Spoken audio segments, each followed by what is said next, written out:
Welcome, friends, to this afternoon session of our second day of the meditation workshop in Menominee, Wisconsin. Very happy to welcome you again. As I said yesterday and today, I'll use this time with you to answer your questions that have come from you. So if Jonathan will read the questions, and I may reread them before answering. So I'm going to use my little reading glasses.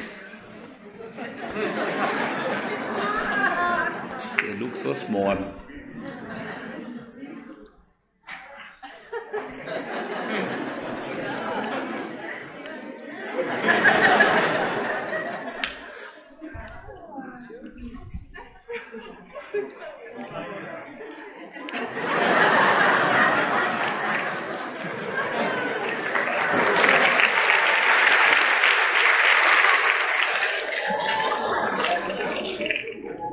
If these big glasses can fit into such a small case, why can't all of us fit into our third eye center?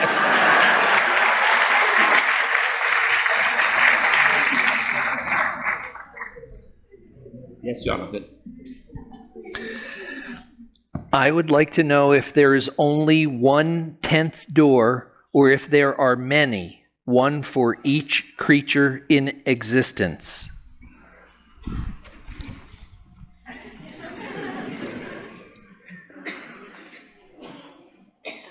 I would like to know if there is only one 10th door, or if there are many, one for each creature in existence. There is one 10th door for each creature in existence. And the 10th door is referred to the door that opens up beyond the 9 doors. The 9 doors are the doors of our contacts with the world, and they are referred to as the 2 eyes, the 2 ears, the 2 nostrils, the mouth, the 2 lower apertures. These 9 doors have been referred to, and the inside door is considered 10th door. That is for everybody. We have a 10th door to open, and we open the 10th door when we concentrate our attention on the third eye center. Another 10th door has been referred to, which is beyond the mind. That also is the real door that opens up even beyond all doors. And that 10th door is opened with the love and devotion which we can give to the Master. So the references in the literature are to 2 10th doors. One is 10th door beyond these 9 doors on the physical body, and the second 10th door is beyond the mind.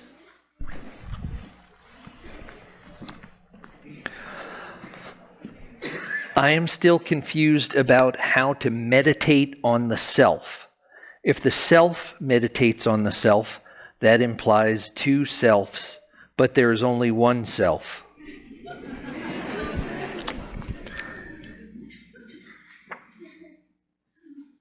I am still confused about how to meditate on the self. If the self meditates on the self, that indicates 2 selves, but there is only one self. We have got too many selves, that's the problem. Not 2, so many. Our body is our self. Our sense perceptions are our self. Our mind is our self. Our soul is our self. Our totality is our self. Our higher self is our self. We are talking of so many selves all the time. There is only one self. The experiencer at all times is only one. You never had 2 experiencers. The experiencer alone is the self, not the experience. Remember this. When we are looking for the self, we are looking for the experiencer and not the experience. We are so used to looking for experiences that we forget that the self is experiencer. We have to realize our own self, not find something other than ourselves. The withdrawal of attention is opposed to the focusing of attention exactly in this way. When we focus attention, we create another self. When we withdraw attention, it is to only one self.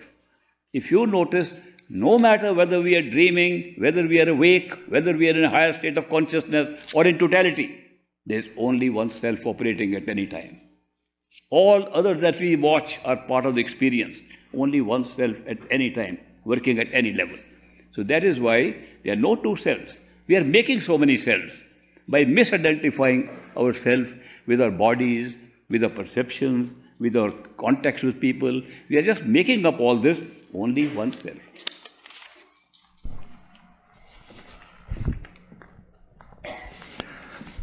As a spiritual aspirant, how do we experience, process sympathy, empathy, and compassion without being overcome by emotion?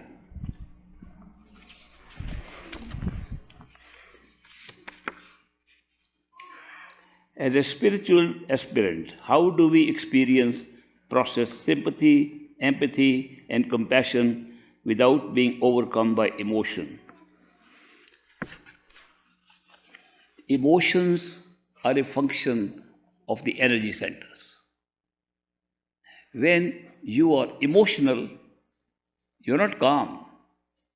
People say, be cool. When they say, be cool, they are referring to your coolness at the Agni Chakra, that means the eye center, not in the heart center. Emotions operate from the heart center, are a part of the pattern of energies. Therefore, if you get emotional, it's part of the energy centers operating. Nothing wrong with it. These 6 centers of energies that are lying below the eyes, they are all operating all the time to sustain us. To sustain us, to be in contact with the world, to live in the world, and to live by ourselves.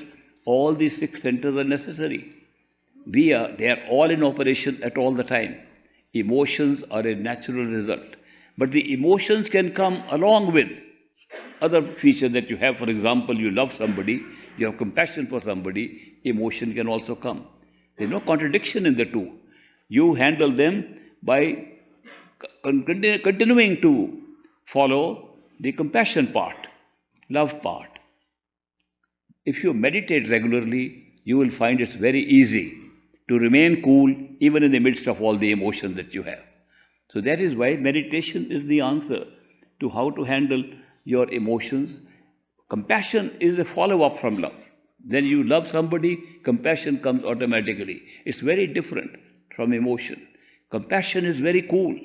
Emotions are hot. Emotions make you cry. Emotions make you feel different. Emotions lower your attention to the heart center, whereas compassion and love keeps you at the higher center, keeps you cool.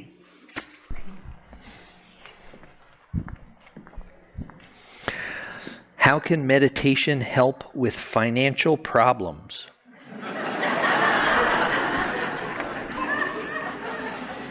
How can meditation help you in financial problems? If you meditate regularly, what you have will be enough. Otherwise, it will always be less.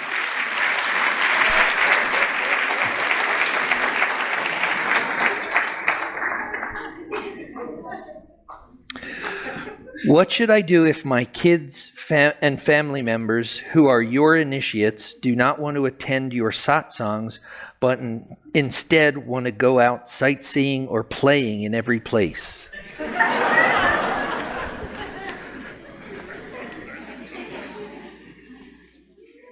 What should I do if my kids, family members who are your initiates do not want to attend your satsang, but instead want to go out sightseeing or playing in every place?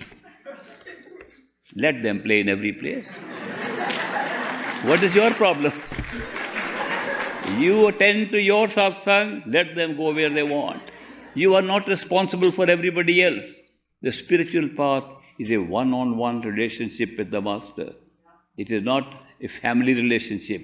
It's not a societal relationship. It's not even a crowd relationship. It's one-on-one. Therefore, you take care of yourself, they will take care of themselves. What we do in life is all dictated by our pattern of karma, the actions we have performed in past lives, the people we meet, the playfulness we do, the things we do, every relationship we have is all based on previous karmas, previous actions, previous intentions of ours in past lives or even in the earlier part of this life. They will play out anyway, and you should accept it. When children grow up, we are worried about them. That's part of their karma, and it's part of our karma to be worried about them. The 5 vices they call are not really as vicious as we think. If we did not have the 5 vices, we would not be able to pay off any karma of ours. That is why there's a place for them also. But when we are on a spiritual path, we control them for ourselves, not for anybody else. So remember that you are responsible for yourself and not others. And don't be judgmental. When you say, why is he not attending satsang and playing outside, you are being judgmental. Don't judge. It's not necessary. Being judgmental does not help us. It only adds to our own karma. So that is why let them do what they like. You remain on the path, on track.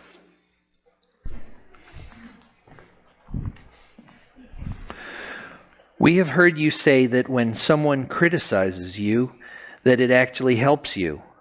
How does that work?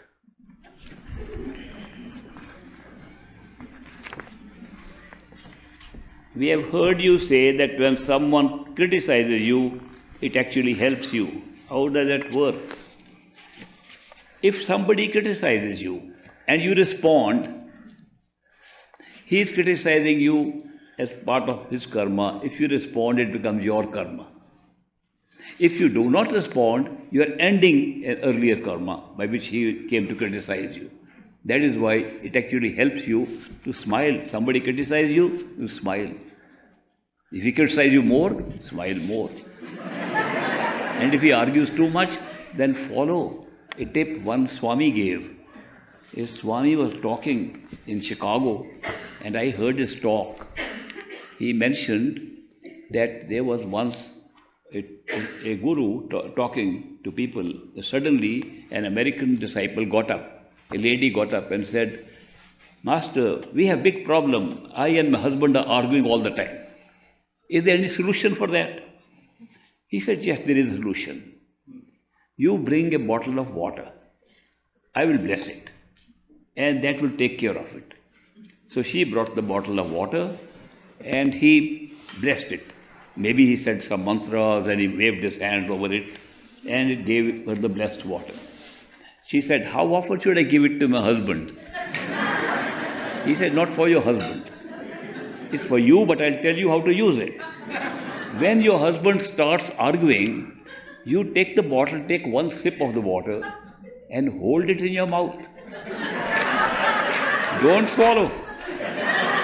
When he stops, then you swallow. If he starts speaking again, take another sip. You will have no problem ever.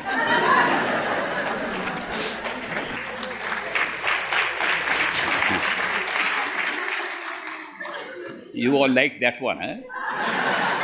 You can bring bottle of water to me whenever you like. Since our life is a DVD, predetermined destiny, how can we have intuition? Is it part of the DVD as well, since we are not having free will? Please explain intuition in context of DVD.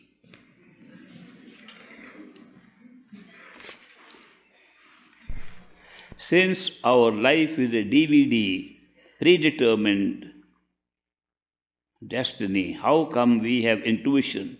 Is it part of DVD as well, since we are not having free will? Please explain intuition in context of DVD. Well, if you have understood intuition as a spiritual function of the soul, it's not part of the mind. Therefore, when we have the intuition, we are directly dealing with something which takes into account all our past. When we deal with the mind, with our thinking, we deal with a very small spectrum of data available to us. Therefore, intuition works well in decision making. We are using both soul and mind in our decision making. Intuitive decision making is from the soul, thoughtful, reasoned decision making from the mind. So far as DVD is concerned, everything is written there, including use of intuition, including use of mind.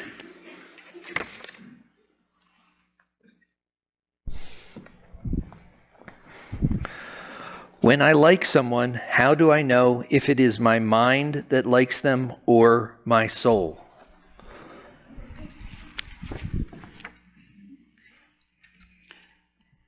I'm liking the usage of my glasses. I don't normally use them. It's more for show.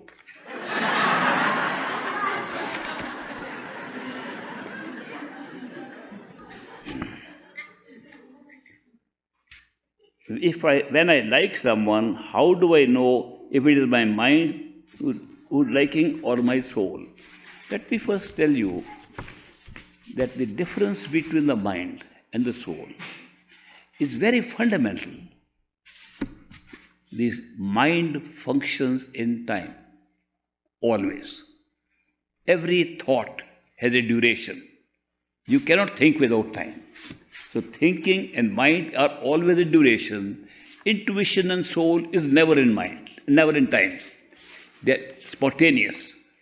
When you have a spontaneous experience, whether with somebody or otherwise, it's intuitive, it is soul. When you have experience which takes time to know or to experience it, it is mind. So mind and soul, the distinction is the mind always functions in time and the soul does not. That is why we say when you have intuition, it's spontaneous. It does not take any minutes or seconds. Mind for the smallest thought takes time. When you suddenly see the beauty of flowers, it's instantaneous. When you try to analyze, it's the mind. So the difference is that the mind uses time, intuition and soul do not.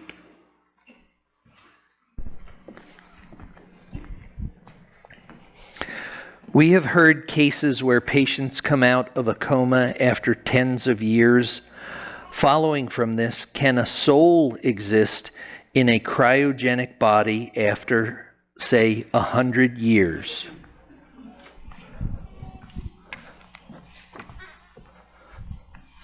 We have heard cases where patients came out of a coma after tens of years. Following from this, can a soul exist in a cryogenic body after, say, 100 years? A soul can stay in the body in that state forever. Soul has no limit. Therefore, so long as the body is holding life in any form, it's there. If the body is not holding life, it's gone. It's whether the life is still there. If you say a person has a near-death experience, it's never called death experience, a near-death experience. The experience of the individual who's having near-death experience is a failure of the organs of the body, yet ability to return, so the soul is still there. Soul has never left. When you are dead completely, then only soul goes. So that is why in any form where you can maintain a body, but no matter how long, the soul is there.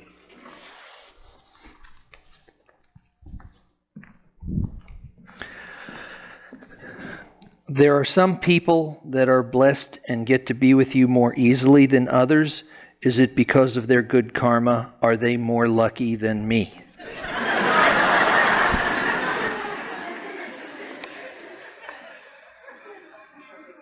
There are some people that are blessed and get to be with you more easily than others. Is it because of their good karma? Are they more lucky than me? Not really. I'll tell you an incident. When I was working with the government, I had an attendant, a servant, who used to carry my bags and carry me to the car, drive the car, things like that. He was my assistant. And very often he accompanied me to the satsangs of masters. And when we went to satsang of one master, he says, "Is he a genuine master?" I said, "Why?" He said, "Because I notice that people who are rich, who are influential, the politicians, they get close to him, they can see him when they want, and we poor people sit at the back of the audience and are almost ignored by him. So that is not fair. If he is a master, he should be equally kind to everybody and not give special favor to those who are close to him." I said, "Let's go to the master and ask him. What's the answer?" So I took him to the master. I said, "This friend of mine who works for me has a serious problem. That why are you giving importance to these rich people, famous people, these VIPs who come specially? You made arrangements for them to see you easily. And the others, like us poor people, are sitting at the back." Master said, "Did you ever watch me in the satsang where I see when I am giving a discourse? I am looking at the back. not those sitting in front. Drishti is a very important thing, and people at the back are getting a drishti. The ones coming very close don't get it. The same thing was once explained by Great Master when he said, because we were using the small candles, he said a candle or a little light, in a diva they call it, there is always darkness around it. The light falls further away from very close to it. He says, so do not believe that just because a person is physically close to a master, he is getting something more than you are getting. So therefore, you are equally blessed. I can tell you that people who are very far away can hardly ever come to the master, sometimes are more blessed than people who think they are very close. It's not the physical presence at all. It's something else. It's the feeling of love and devotion. The devotion you feel, the love of the master you feel, which you can feel anywhere. People who are sometimes very close to a master, I've seen that even in Great Master's time, they see so much of his human side that sometimes they forget he's a master. Because masters are ordinary human beings, they have an ordinary human life. But when we see masters rarely and from a distance, we see the spiritual side of them.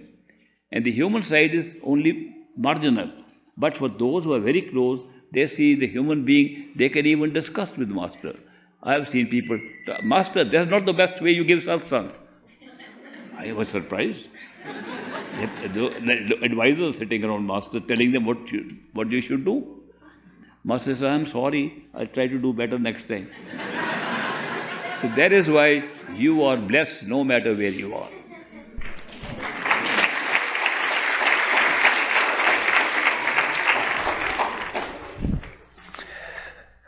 When I meditate, I was able to fly like you instructed, but I was looking at myself flying.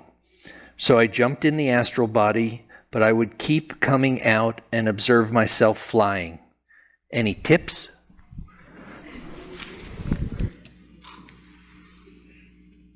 When I meditate, I was able to fly like you instructed, but I was looking at myself flying, and so I jumped in the astral body, but I would keep coming out and observe myself flying.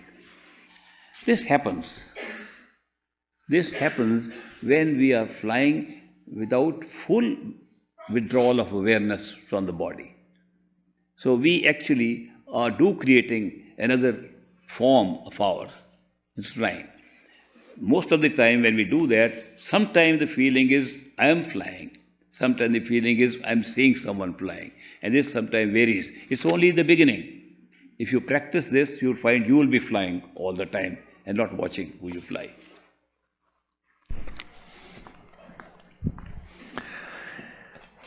Is getting to the station having your attention on third eye center or the 10th door open and through?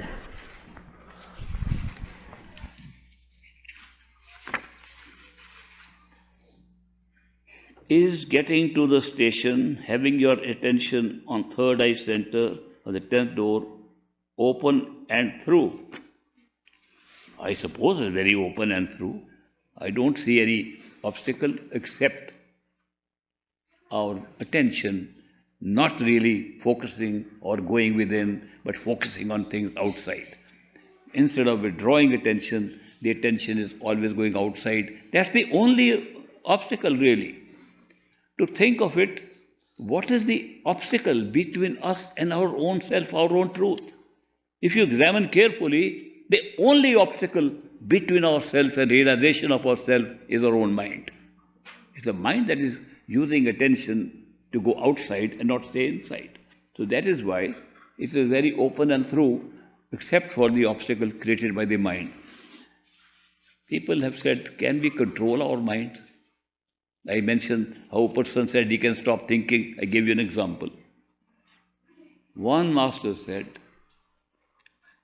if somebody comes and tells me that he has moved the whole Himalayan mountain in his hand, I know it's impossible. For one moment I might accept it. Such a human being can be created. Who can do that? If somebody says, I've drunk the water of all the oceans and the seas, impossible. But for a moment, I can believe it. But if somebody comes and tells me, I've controlled my mind, I'll say, never, never, never. That's how the masters have expressed the difficulty of controlling the mind. So many people write to me, when we meditate, our mind does not let us meditate. Our mind is constantly thinking of other things. Which is true. That's the obstacle we have. Otherwise, the path is very true. You just withdraw and go. The path is very simple. We have made it difficult because of our attachments, our desire, our use of the mind for so many lifetimes. And that's why we have got into that strange practice of using the mind always outside. Now, when the mind takes us outside, how do we handle it? We can't stop it. Do we fight with it? Some people say we should fight with the mind. I've tried that. I used to fight with the mind in my early stages of meditation. I would try to focus attention inside, mind would think of something else. I said, shut up. Let me meditate. Then the mind would take me somewhere else. I would say, no more. Let me meditate. Let me stay in the third eye center. Mind would take me somewhere else. And this went on. 2.5 hours of meditation. I was exhausted. Got nothing out of meditation. I said, what is this? I was fighting the mind and winning every battle, and yet lost the war. You win the battle with fighting with the mind, but you lose the war. Mind is very happy to keep you in that battle. It's a good way to distract you. So that is why that system of trying to fight the mind never worked. I went back to Great Master and explained to him this problem of mine. And he told me, fighting the mind is not easy. There is another way of doing it. And he said, ignore the mind. Don't fight. Ignore the mind. Mind thinks, let it think. You stay focused. Separate yourself. When we do the exercise which I was mentioning, to separate yourself from the mind, to watch the mind, if you do that exercise sufficiently, in many times over, you'll realize you can always separate yourself from the mind and let it think, like it was thinking the other day when you tried the short experiment. So you can ignore the mind, it can go on doing, don't put any attention on the mind, put attention on the soul, put attention on the sound, put attention on yourself, put attention on your master who is representing you, put attention on the memory of your master, put attention on that. And you will at the same time see mind is going on saying things, ignore it. That is possible. For me, that worked. You can try it also.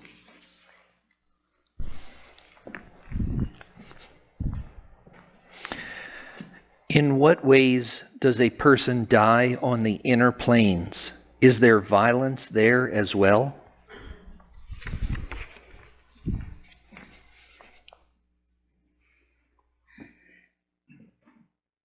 In what ways does a person die in the inner planes?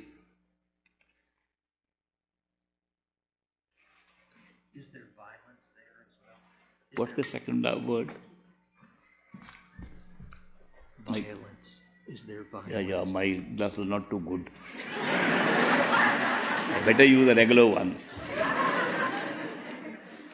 Is there violence there as well?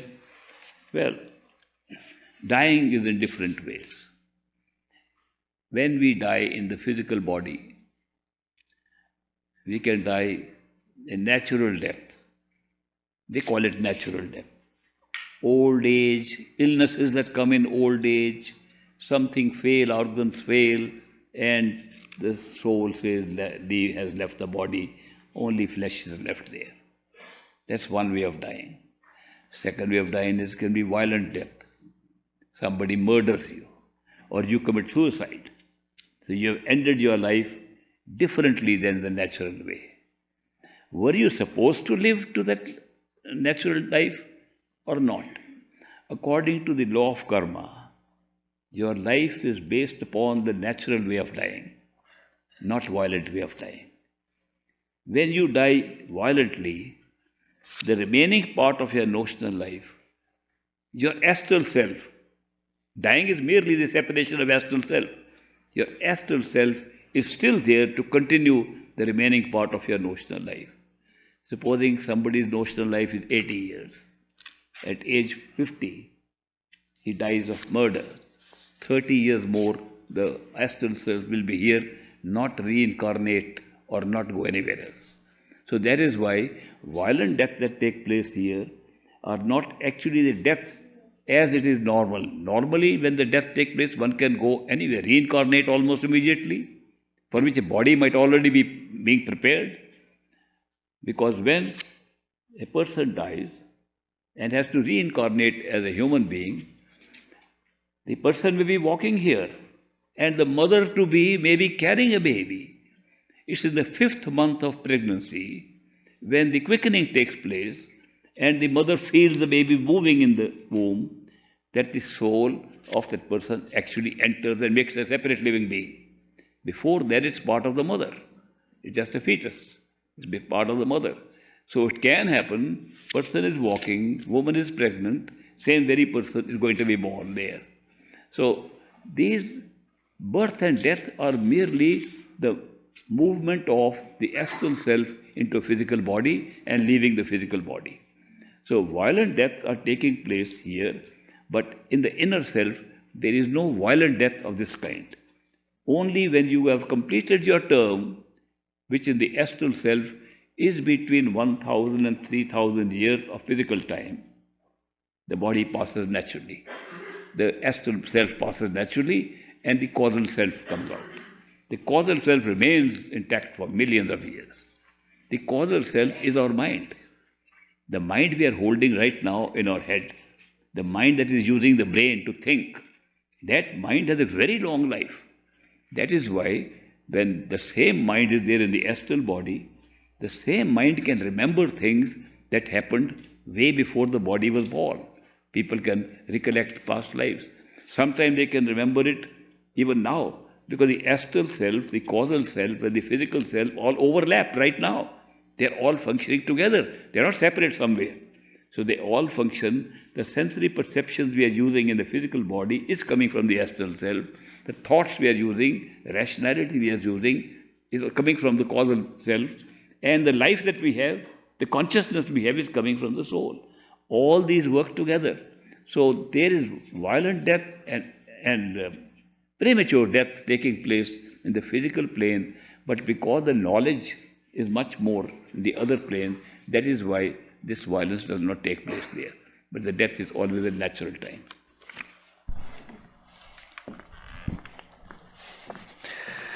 Can we control our awareness with free will? Can we concentrate it where we want, or are there restrictions? Do we have free will, and if yes, to what extent?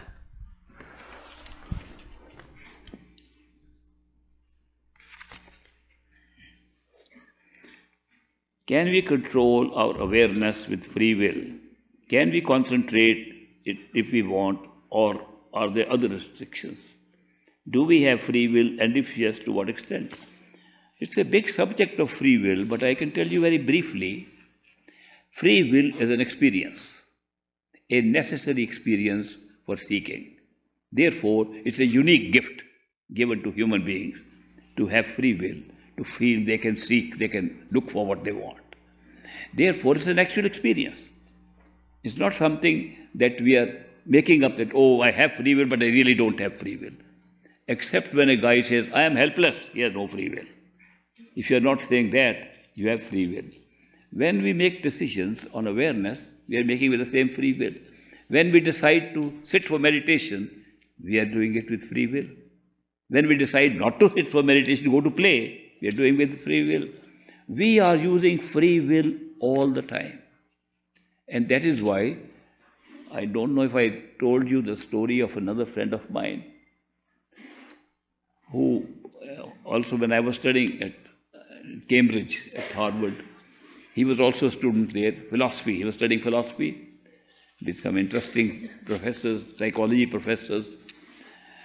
And he called me one morning. He said, Eureka! I found out we have no free will. And I said, how did you find out? He said, I found out on the basis of religion, religious belief. Religion says that God, the Creator, is omnipresent, omnipotent, that means present everywhere, all powerful, and omniscient. He knows everything. If God knows everything, and we are trying to decide something, does He know what we are going to decide? If He doesn't know, He is not omniscient. And if He knows, we have no free will. Very simple way to find out. That if we believe in God, an omniscient God, a God who knows everything, then He must know what we are going to decide. If He doesn't, He is not God, the one we are defining by omniscience. That is why He said, I found out. I said, will you please come to my apartment? I'll discuss this further with you. Whether you said you found there is no free will. Okay. When he came, I tried a little trick on him. I prepared a tray with a cup of coffee and a cup of tea and an empty cup. When he came, I said, my friend, would you like coffee or tea or nothing? I've got all three here. And don't use your free will, you don't have any. He said, what have you done to me? I said, I'm proving that you can't help having free will. If you say coffee, you have just used free will. If you say tea, you have used free will. If you say nothing, you have used free will. If you say don't want to answer, you have used free will. Escape from free will now. You said there is no free will, and I'm proving to you have free will. Your actual free will, all the time, every day you use free will. Therefore, the experience of free will is real, and we cannot avoid it. Now, was it real? I said, you might have heard in spiritual talks, people say there is no real free will. It's just an illusion that we feel free will. Really, everything is predetermined. The two things don't make sense to us while we are using free will. Maybe they will make sense when we go to where already everything is predetermined, the causal plane. Right now, it doesn't make sense to us. I am not going to use that argument. I am going to use a scientific argument, an actual scientific proven thing, that when I offered you tea, coffee or nothing, your mind was thinking what to take, coffee or tea or nothing. Now when your mind contemplates the use of free will, what are the factors in the mind, known or unknown to you, which are helping you to decide? Only two sets of factors. One, hereditary. Your DNA. Your father was drinking coffee. Grandfather was drinking coffee. It's gone into you. And therefore, the tendency to prefer coffee is coming from your genes. Or there can be a second reason. You have spent time with coffee drinkers, and therefore you acquired a taste for coffee. Do you realize at the time when I offered you tea and coffee, both those factors, where you have been associating with people and where you were born, is already fixed. Therefore, the factors that affected you to make your choice were already fixed, scientifically. Therefore, you had no choice but to make coffee. The only reason why you thought you had free will is because you're neither aware of your hereditary genes, what they're carrying, nor are you aware to remember all the acquisition of tendencies that you acquired by company. Therefore, scientifically also, we are only acting on these factors. There's no third factor at all. So that is why those factors, every time we make a decision, both are fixed. They're already gone. You can't change them. That is why free will is merely an experience because we're not aware of the totality. If we could be aware of all our past, if we could be aware of all our ancestry, we would right here physically know why we are choosing coffee, why we are choosing tea, why we are taking that decision. All decisions that we make are based on these two factors. So that is why free will is an experience when we are ignorant. So, and the other ignorance is We don't know what will happen the next 5 minutes, what will happen next year. We have no idea. We just think it will happen like that. Things don't always turn out like that. Ignorance of the future establishes the reality of free will. Free will is real so far as we are ignorant. When we get the knowledge, free will disappears. Then we know how the pattern of free will has been established, how it is set up. I'll tell you, I might have told you earlier, a story. I once went for an interview for the Indian Navy when I was working in India. And after I came from the interview, there was a man with a turban standing, saying, "Good luck" to me, good luck. So I said, "Why are you talking in English? We are Indian people sitting here." He said, "I have some good luck for you. I'll tell you something." So he told me some things. Then he said, "Okay, do you have a piece of paper?" I said, "Yes." I took out a piece of paper. He said, "Give me the pen also." So he looked at my eyes and began to write on it. Writing, looking at me, writing something. I said, "I don't know what he's writing." Then after that little piece of paper, he folded it like this, then he folded it like this, then he further folded like this, and gave it in my hand. He said, "Hold this in your hand. Now take out another piece of paper and write the answers to my questions. First question, write a number between 1 and 10. I said, "This is a very old trick." I thought to myself, as children we used to play, "Tell me a number, I'll guess it." I'll write a number 5. Between 1 and 10, they say 5. I said, "This chap is thinking, I am going to write 5. I am going to call his bluff off." So I wrote 3. He said, "Write the name of a flower." I said, "He's expecting me to write the most common name, Rose. I am not going to write that." This interview was taking place in Lucknow, away from my own state of Punjab. I said, "I'll write the name of a flower he may not have heard of." So I wrote Chameli, Chameli in capitals. And then he said, "Write your date of birth." I wrote 1926. He looked at it. "This is not your date of birth. This is your year of birth. Write your date." So in India, we always write the dates before the year. So then I added after that November 26. And he said, "Now open the paper I gave you." So I opened the paper he had given me, which was in my hand. And when I opened it, it said very clearly, 3 Chameli 1926. And then the date, exactly as I had written. I was completely stunned. How could he write before I even thought about the numbers? How is it possible? I said, "Please tell me how you do it." He said, we are a small group of people called Bhatras. We are Bhatras, and we have been trained by our Guru to read the mind of people as it will be next 5 minutes. Not what is happening now. What will happen in their mind in the next 10 minutes, we have learned that. It's a very special kind of meditation we do that jumps ahead into the future and picks up 5 minutes of knowledge of a person. And I am one of those people, I used it.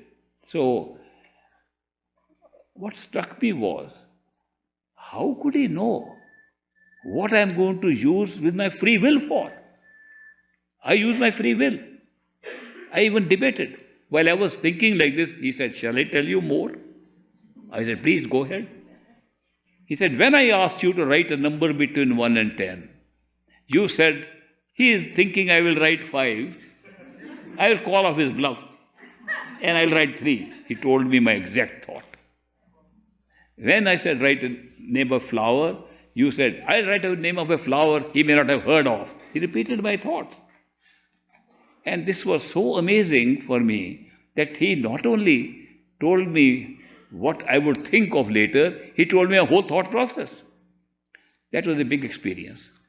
Since I narrated this experience in some of my talks, I have heard from many people around the world having similar experiences from similar Bhatras who are in some, very few people are left like that, but they have a meditation technique just to see a future. Proving clearly that what we think we are doing with free will is pre-written. But we feel it's free will because we don't know what the future is. That is why ignorance is creating this experience. So that is why we use free will, which is an experience for us, to meditate, to go up to the third level. After that, free will stops, the mind is not using free will, and the pull of love of a master pulls us up.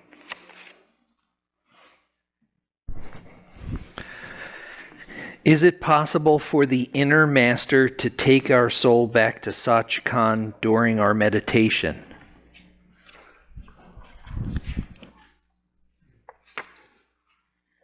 Is it possible for the master, inner master, to take me to Sachkhand during meditation? Yes. Masters, they're little clever people, I must tell you. They can give us glimpses of many kinds. And it's very interesting. We get initiated by a master. He gives us a glimpse, orange sky, glimpse, oneness, Sachkhand. We can't even describe what happens to us. Absolutely 100% convinced he's a perfect master. And what he says is really true. We just had an experience. And then we meditate and meditate for years and it never happens again. And we wonder what's happened. Something we got so quickly in the beginning and it doesn't coming again. You go to Master, I've been meditating so much. The day one, on the first month I got all this, and what's happening? Masters give you a glimpse, a sampling of things to build your faith. Because a mind does not build faith without some experience. And the experiential faith is actually a good faith. Blind faith is not good. So the masters give an experience like that. And they have sometimes given experience even of Sachkhand. And when we have an experience of Sachkhand, it's a brief glimpse of what is there. And it cannot be held with us. It's too much. So therefore, gradually we are back to where we are. And sometimes it takes very quickly to go back to where we are. Sometimes we can stay long. Masters have all the power. It's unbelievable who they are. They look like very ordinary people. They behave like ordinary people. They talk like ordinary people. But their power is seen when we see them inside, and the inner master can do anything, can take us. Why they take time? Why are we taking time? If the master says you are a marked soul, you have to go back to your true home, why not take immediately at that time? Because the pattern of creation here is that we go in time and space in karmic patterns, which is laid out for the method, as a method of creating here. Masters come following that method. They come in the same form, in the same method. They therefore go slowly, steadily in time, based on the same things that is happening the rest of our life. So meditation, the discovery of our higher selves, also gets regulated by the same way as other things that happen in life. Like growth takes place. Why do we grow old? Why do we age? Why do we have more memories after a while? All these things go together in the pattern which is used for the creation of a physical universe. A slightly different pattern is used for dream level. A different pattern is used for the astral level. A different pattern is used for the causal level. For example, you all have dreams. In a dream, you can be here 1 second, in Chicago second, in New York third second, and looks normal.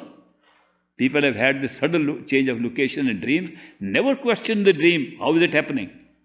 If it happened now, you will say, what is happening now? It's terrible.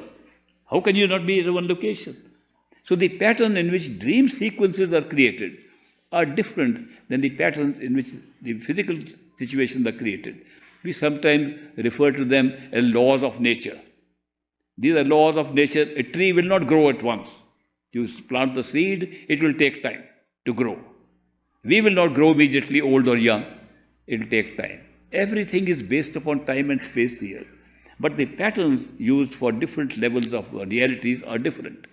So that is why masters come here and they follow the same pattern. And that is why they can take, but they give glimpses to build our faith.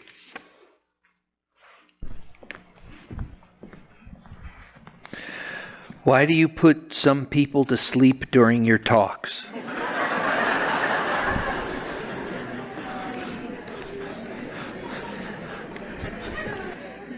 Why do you put some people to sleep? I don't put to sleep. I would be great. I would be a very powerful guy if I can put people to sleep when I like. No, it is just that if the talk is about something other than the body, the tendency to go with those words takes us to a shift in our awareness. And the shift of awareness, withdrawal from the body for meditation, and the withdrawal of body in sleep are similar. So that is why the tendency to sleep is very strong. Sometimes, I remember, I had very hard time keeping awake in some of great masters' discourses. Because, and some masters, when they are explaining something which you are not fully understanding, also create some sleep. There are a lot of things masters talk about which just fly over our head. And we say, why are they telling us these things? It's better to sleep. It's a normal thing, but the masters are not bothered with that, because they know that if you fall asleep, you are trying to keep alert. When you are trying to keep alert and still sleep is coming, you are still trying to keep awake, it trains you how to use your attention. It means be more attentive.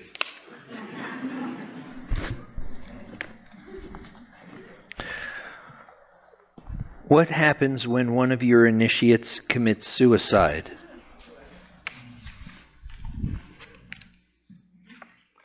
What happens when one of your initiates commits suicide?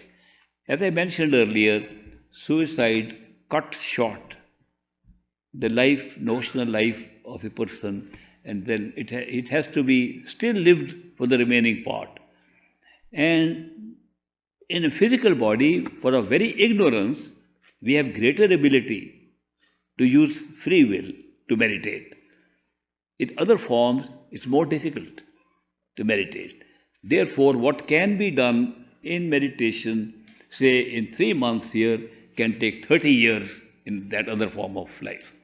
That is why one loses the opportunity of getting full benefit of the meditation. Secondly, under the law of karma, karma functions under very strange law. Karma merely says, if you do this, that will happen. Do this. It does not really define how good or bad it is. Good and bad is determined by our mind. And what is good today may be bad tomorrow. What is bad today may be good tomorrow. Societal norms are very often defining our good and bad. Our evil is created by the mind acting on the outside influence during life. And we find that persons born in different countries have different ideas of what is good, what is bad. Similarly, in different ages, things have changed very much, what is good and bad. The pattern of karma is not with what is good or bad today. It is laid down by society. Today, suicide is considered to be an evil thing. It's evil in law, it's evil in moral codes as society prescribed. So, the human being who is living through it accepts that, but yet because of other circumstances ends life, but the karma still plays, and therefore, because the mind has been trained to think, yes, this is bad what you're doing, you get punished. So punishment and reward are based upon our concept of the moral code that has been laid out for us, and therefore suicide is considered to be something that gets punished, not rewarded. So my recommendation always is, do not commit suicide, live your full life and use it for the best meditation you can do, which you cannot do after suicide.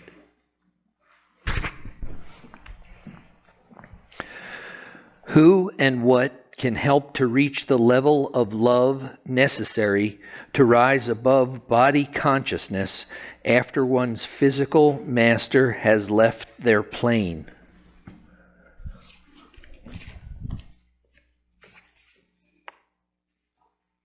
Who and what can help to reach the level of love necessary to rise above body consciousness after one's physical master has left the plane. Our relationship with a master is not a physical relationship. Once a master initiates us, from that moment he is available to us in sight. Therefore, one should have a contact with the inner master right from the beginning of initiation. It may be little difficult in the beginning. It may be, we may not be fully aware how to contact the master inside, but the master is there inside. That is why when a master is in physical self, one should develop the contact with the master inside. Great master told us that the best thing you can do is to have the radiant form of the master manifested in your meditation before a physical master dies. But if a physical master dies, the radiant form has not gone anywhere, it's still there. It's permanent with you. It'll always be with you. That is why a physical master dies and you have done just sufficient meditation to be able to have the form of the master inside, that form will become as real as the physical master. Imagine, I was initiated 1936, long ago. Great master, his body passed away 1948. He's still with me, as alive and kicking as he was when he was alive. Masters don't die like that. Masters remain with us. So the recommendation is that instead of just blindly believing that he is with you, manifest him in your meditation. People are looking for radiant form of master. That word has been used, Nuri Swarup, radiant form. And people are interpreting what radiant form means. Maybe light is shining out of him. I've seen some people drawing pictures. Light from the feet of master coming, that's a radiant form. No, there are no sprinklers or lights coming from a form. That's not called a radiant form. It's called radiant form because it can be seen in the darkness. What can be seen in the darkness is radiant. We have watches that we can see in the darkness, they are radiant also. We are radiant too. When you are sitting in a completely dark room with your eyes closed, even with some pen on your eyes, your imagination can see things. How can they see if it's totally dark? Because your imagination can create the light necessary for the object to be lit up. The darkness is not affecting. Physical objects cannot be seen if light does not fall upon them. Astral objects can be seen, imaginative objects can be seen without any light falling upon them. Therefore, all objects that we see in the astral plane are radiant forms. So the master, when he appears, we call him radiant form because he can appear and be seen even if it is dark. So that is, it doesn't mean look different. He looks the same. Okay, then how do we get the radiant form? Start by remembering the master. I'll tell you a simple way. Do not imagine a picture of the master. Do not look at a photo of the master. When you do that, it does not create a radiant form. Remember the form of the master and the experience with the master when you last saw. That means it's a memory. It's a memory to remember. You can always remember. You remember you saw the master walking, you saw the master talking. We can always remember an event like that, especially if it is not too old. If it's just a few months old, we can remember. A year old, we can remember. Beyond that, may be a little difficult. But we can remember what the master looked like, what we saw. So start by using in meditation, closing your eyes, putting yourself third eye center. There, remember the form of the master. And the remembering of the master brings the image back. So when the memory of the master comes, that you saw him walking, and then you remember him walking again, if you are doing your meditation with attention on that, master will stop walking, turn to you and start talking to you. That was not part of what he did when he was walking. But when you remember him walking, in the middle, he continues his life inside you as if he is now still there and talking to you. That is actually the radiant form. So it's a simple practice. that don't try to force yourself to see something. Remember, the memory of a perfect living master, of his face particularly, of his eyes and forehead. If you can remember, and always remember when you see a master, try to remember the eyes and the forehead. Because no negative entity, not even your mind, can reproduce it even by imagining. You can't even imagine the eyes of a master and the forehead of a master if he is not really there. That is why, if you can remember that, and it comes back to you, the memory comes back to you, master will start being alive from that point onwards inside. So the radiant form is not that difficult to get like most people think it is. Get that experience and hold on to that experience as long as you can while a master is still alive. Then for you, you'll find the passing away of a master in physical body will never make you miss the master. You'll know master is already with you. So don't worry about it. The master gives always guidance from inside. If somehow you cannot do it, for any reason, work harder then. If a perfect living master who initiated you passes away and you have not established a radiant form, then work hard to get it there. It's still there. It hasn't gone anywhere. So then work hard, put more time to meditation, more concentration, more attention, and master will appear. But don't forget that it is not a picture. It is a life form of a master. That is why they say it is so important to have a darshan. Darshan means looking at the face of a master. Darshan is very important on the spiritual path. Your connection with the master is established by looking at him. If it drishti, which means the master looks at you with his eyes, it focuses even more. I heard an old story of Narad Muni. I might have recited earlier. There was the rishis, munis, yogis of different categories. A certain category of achievement in enlightenment where you can become a muni, just little higher than a rishi. So rishi muni are common features in India, and there was a famous muni, his name was Narad Muni. And he had practiced a lot of knowledge, and he was able to manifest his God, whom he worshipped, Brahma, the creator of the universe.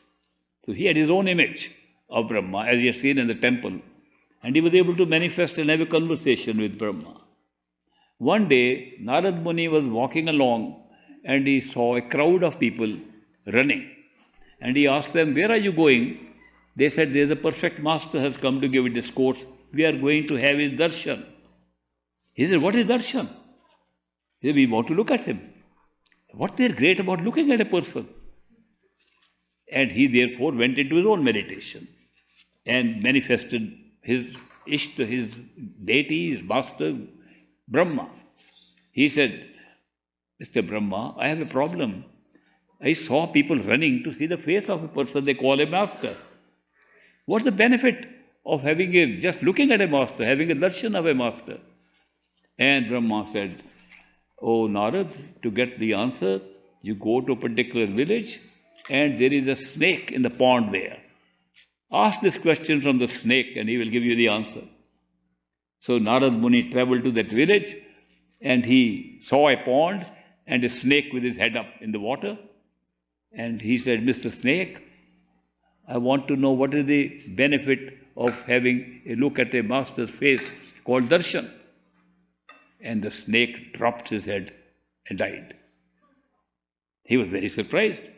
So he went into meditation again and asked, "Mr. Brahmaji, I went to the snake and asked this question. The snake dropped his head and died." And Brahmaji, "I'm very sorry to hear that. Now you go to another village, little distant away, and there is a jeweler there who just bought a parrot. And the parrot is in a cage.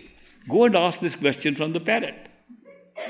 So now Narad Muni traveled to the other place and he asked, "Is there a jeweler living in this village?" They found one is living. "Okay, do we have a parrot?" "Yes, we just got a parrot." "Can I ask a parrot a question?" "Oh, must be very lucky parrot. Narad Muni, you are coming to see our parrot." So he went to the parrot, said, Mr. Parrot, what is the benefit of having darshan of a master? People are running to have darshan. And the parrot looked at him, dropped his head, and died. He said, I am not getting any answer. He went back to Brahmaji. Brahmaji, the parrot also died. Oh, I'm very sorry to hear that. Brahmaji must be a very clever kind of guy, the way he talks. He said, now you go on a long journey. That will be another kingdom. But they know you, the king knows you. Go to the king's palace and check if his wife, the queen, has given birth to a baby boy. If she has, go and get the answer from there. Ask the baby child there. Now, parrot and snake were all right. He got a little worried about asking the question from a human baby. But it was Brahmaji's order, so he went. And after long, many months of travel, he reached that kingdom, went to the palace, and the king welcomed him. Maharaj Muni, come all the way to our kingdom. We are very lucky people. He, in a very sober mode, said, has the queen given birth to a baby boy? Yes, she has. Only recently. Very, very small infant is inside. Can I ask a question from that infant? Yes, we love to see you conversing with our baby. No, I want to ask alone. Okay, you can go and see the baby. And he went and saw the little baby, and he said, Mr. Baby, I'm just adding Mr. for English translation. Mr. Baby, tell me the benefit of looking at a master having darshan. Baby spoke up. Baby said, Narad, I am the same snake you saw in the pond. I am the same parrot you saw in the village. You are not a master. You are just a muni. Just by seeing you, I cut short my life of a snake and got a better life as a parrot. I had your darshan second time and cut short the life of a parrot and became a human being. This is the benefit of seeing a muni. The benefit of seeing a master is 1,000 times more. An old story told in India, but this was a story to emphasize that darshan is something very important. According to great master, every time you have darshan of a master, it cuts down, reduces your karma. It's very difficult to get rid of karma. It reduces the impact of your karma. Drishti reduces even more. So these are factors that make it possible for us, darshan and drishti, make it possible for us to manifest the radiant form of the master while he is alive. And therefore, I always recommend those who have living masters, please do so while he is alive, the master is alive, have his darshan. One American disciple had asked, great master, Master, how often should we come and see you? We liked your darshan, how often should we come? Great master said, the best is to come every day. He said, Master, we can't come every day, we don't live here in the dera. He said, well, if you are not living in the dera, living outside, you can come once a week. And by the way, when this conversation took place, my grandfather, who was present there, he overheard great master saying, if you are not living in the dera, you should come once a week. From that day till the end of his life, he went every Sunday to the dera to see the great master. So then the American disciple said, but supposing we are living very far, can't come every day from a nearby place, we can't afford it. Great master said, then even once a month is as good as a person living here sees me every day. You come once a month is equally good. But master, supposing we are living overseas, in a different country, like I am living in the United States, very far from India. He said, then once a year is as good as seeing every day. If you come once a year, the benefit is the same. And he said, Master, supposing one cannot come once a year. Then great master smiled and he said, then there's a next life available. So much importance he gave to the darshan of a master. So that is why I have recommended to all my friends, please, if you have a master, please make it a point once a year at least. You don't want to wait for next life. You don't want a next life. That is why the manifesting of the radiant form will take place with more darshan, remembering the master and meditating with him conversing with him, having conversation with the master. Don't make meditation a mechanical thing. Make it a contact with the master. Master is inside because he initiated you. Therefore, have a conversation with the master. If you can't see him on day 1 or day 2, you will see him sooner or later. And if you see him outside more often and remember, you'll see him more often. So that is why there is nothing that is lost. If still you can't see the master and you want guidance, then seek guidance from any other master. Seek guidance from another disciple, other advanced disciple. Get guidance from other brother of yours. Get something from anybody, but the real guidance will come from inside. Well, thank you very much for listening to all my answers, some little humorous, and I am glad I was able to show you my reading glasses. I don't read much, you can see that. There they go back.